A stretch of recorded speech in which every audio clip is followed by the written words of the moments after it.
Hi and welcome to video 2 or lesson 2 of Self-Publishing 101. So in the last video we talked a bit about setting up an author business, whether you want to be a sole trader or a publishing company, what's involved with that. In this video we will be talking about different types of author businesses and managing your time. So what is an author business? Until I got more into the industry rather than just the writing side of things, I really learned that this is a business. If you are self-published, it really is a business. If you are traditional published, you still have to be a sole trader. No one is employing you. You are your own business, making contracts with clients who are the traditional publishing agencies. So an author business, specifically if you are self-published, involves a lot more marketing and time management and different things that you have to do in order to push your book out there and ensure that people see it. If you're traditionally published, you do also have to market your books. I think it's a bit of a misconception that the publishing company will do all the marketing for you. They do market a bit, but you will still 100% need to do some marketing. So there are a bunch of different author business models, and I think for different authors, they can mean different things. So for me, I will give you a bit of an example of what my author business entails. So I do a lot of writing. I make sure I write every day, but unfortunately, writing and putting out books does not make as much money as you would think, and so most of the time you will need to do other things on the side. So let me give you an example of what an author would make on a book. So say you put out an ebook for $6 and your vendor, say Draft Digital, who puts it out everywhere, will take a cut and you may end up with like $3. Sometimes if you have a book for $3, you might just make 30 cents. So that is something to keep in mind, and unless you're selling a lot of books, it's not going to be enough to live off. So you are going to need to do other things. I really like the passive income method of author businesses. So I do that a lot. So I have merch, which makes me money without me doing anything. Initially, I set up merch on Teespring, and that was a really good move for me. I did basically no work. I had a designer design some of my characters, and I simply uploaded those to a bunch of different items, t-shirts, mugs, etc. It took me about half an hour. Now monthly, I make income from Teespring, and I'm not doing anything. Teespring makes the items and they send them out. I'm literally doing nothing except collecting money. Aside from that, I have money coming in from my books, which is also passive income, because initially you do the work and then you make money off it forever. So I sell my books on a bunch of different places. I'm wide, so I use Draft Digital, who sends it out to all the major places, and then I use Google Play as well because they don't send it out to there, and I use Smashwords lastly to be on the Smashwords store. So I have royalties coming in from all of those places frequently. Usually most of those places pay monthly. And then I also have YouTube, which I'm almost monetized on, so I will be collecting royalties from there as well. Again, that's another passive income stream, because even though I'm putting in effort to making these videos, I could be making money off a video I made 3 years ago forever. So if I decided to one day just stop making videos for 6 months, I could still be making money from my past videos forever.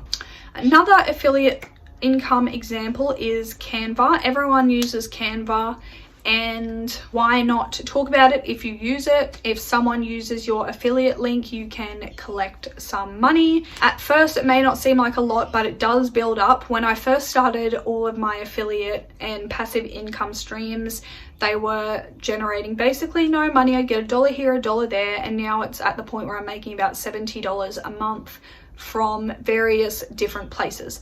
Patreon is another one. So Patreon is something that initially you put a lot of work into. You put out really great content, same as YouTube and anywhere else, your books, and then people pay monthly to access this content that you have made. Now, you may choose to put up new content every month, or you may choose to not put up content ever and just have what you have on there, and you will be making monthly income.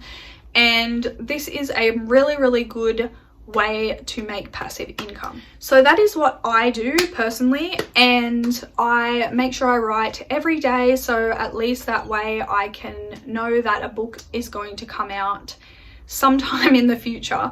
I didn't used to write every day, and I'd find I'd get writer's block, and then when I did sit down to write, it'd be like this big thing that stressed me out, and I'd have to have everything would have to be perfect. I'd have to have a coffee next to me, I'd have to have all these things, and then I'd write like 200 words. Now I found a way to push myself through writer's block, so even if I don't feel like showing up or writing anything that day, I make sure I just write even a sentence. Even if I'm not feeling it, at least I know I've tried and I've written a sentence. It may be crap, it may be great when I come back and read it. More often than not, I can sit down and I start writing and the juices start flowing, and I end up writing like 2,000 words in a half an hour sitting. So that is really, really just a big tip that I have for that. Now, I want to make sure that I'm always marketing my backlist, and this is something that I've recently come up with, and it has made a huge difference in my income. So I used to just put heaps of stress on myself and think I have to be writing that next book, like I have to put out another book really, really soon after the last one I put out, and then I just stress myself out, put something out that I'm not super happy with, and I end up going back and getting it re-edited and rewriting it, and that's happened with my last 2 books. So now that I put out my 3rd book, it occurred to me how important it is to advertise and market your backlist. So this is your past books. So your past books are a passive stream of income, and you can make money off them forever. So continually adding products to your backlist is always going to be a good thing. So of course, keep writing. But if you're ever in a place where you feel like you can't write, or you just need more income, your backlist is the way to go. So some days I've found myself just not feeling like writing. I've written my 1 sentence for the day and I still don't feel like writing. So I think, what can I do? I still want to be productive in my author business. I still want to be making money. So I will market my backlist on those days. So this absolutely does not have to cost money. It never costs me any money. I don't put out ads. What I do instead is I make templates on BookBrush, and I have a video all about this working with BookBrush, so I will put that in the cards and link it down below. But BookBrush and Canva are really great tools for making free marketing content. And you can do things such as just having these professional templates and putting them on Instagram stories, just putting one up every few days, posting them on your Instagram stories. Same with Facebook. You can get into author support groups, which I will have the links for some of them that I am in the document on Patreon. This is something I found made a huge difference. So finding a community of authors, joining author support Facebook groups, Instagram groups, things like this are going to help tremendously. So we share each other's stuff, exposing each other to each other's audience for free, and we're helping each other out. We're making friends in the author community, we're sharing tips on author businesses, and it's just a huge game changer, and it's a really big tip that I would give to anyone. The next thing I would say is having a great newsletter and website, and sending out newsletters and doing newsletter swaps with other authors. So a newsletter swap is basically, you can tailor it to however you like, but a newsletter swap in the way that I know is, say you're recommending some books, you could recommend a friend's book and they could recommend yours in their newsletter. And of course, don't put a book that you haven't read or that you don't like, but this is just a really great way to get some more exposure. And I will also put a link to a newsletter swap website that is great in the Patreon document as well. Now, another huge thing about having an author business is having a website. So a website is like a marketing tool. It is free or very cheap. You can pay like for a hosting fee from like Wix or something, or you can find free websites. But basically, your website has everything that you do. So mine has like where you can find my books, and it makes it very, very easy. You want to make it extremely easy for people to find your books and your YouTube and all your content. So my books are right there. Find out more, you can click on them, you can buy them. Under that, I have my YouTube. People can easily click on it. My new video, every time I upload a new video, it automatically goes on my website as the newest video. All of these cool tools I learned in a author website course, so I will link that down below as well. That has been really helpful. And then I have my merch, and I have just sign up to my newsletter really clearly down the bottom. I have everything that I would want someone to find about me right there on my website.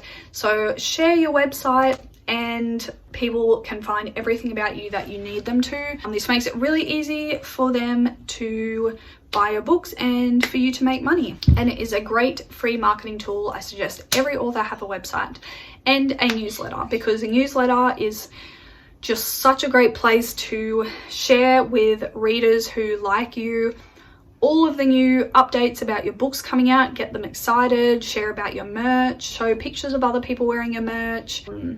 Yeah, basically anything that you like. Now, I will be doing videos on all of these things individually to go much more in depth on all of them.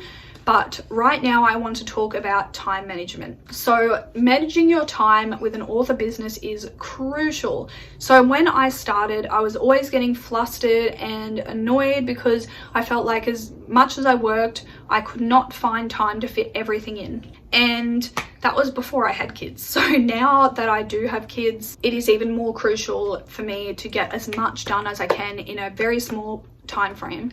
So I found this really great website app to manage your time. I did a whole video on it, which I'll link in the cards and down below.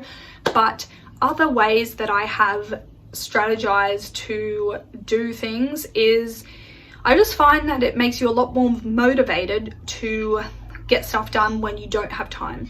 So I write out a list of things that I want to do each day. I put them in my calendar, and when it comes time, so for me like 12:30, I know I have 2 hours to do all these things. So I write in my calendar everything I have to do, and I work on the list, go down the list.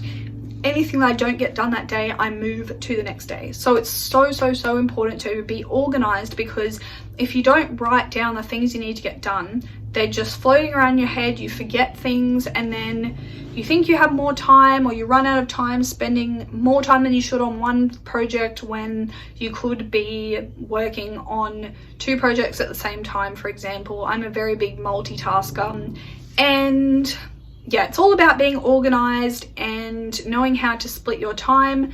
So if I know I have a day where I'm going to have less time, I will do the tasks that take less time. So for example, something that doesn't take me much time is going through all my affiliate links and downloading the monthly income forms. So this is something that's really important, and I do track my income and spending on a Excel spreadsheet too, which I will do a video on as well, how to track your income and spending. But I do have a few other videos that talk a little bit about this, so I will link them in the cards and down below. Editing me popping in here, I've just discovered something else really cool that is a good time management tool. So if you're wanting to write or just jot down some notes, you can click on the microphone button on your phone when you go to type, and you can just speak out the content. And it isn't always perfect, but it does work, and you can always go back and edit what you've written. So that is a really cool time management tool. But it is really good to realize how precious your time is and to manage it wisely, because that is the one way that you are going to get ahead. Now, in saying that, I'm going to leave that as the end of the video for today. So please do check out my other video on time management, and I will see you guys in my next video.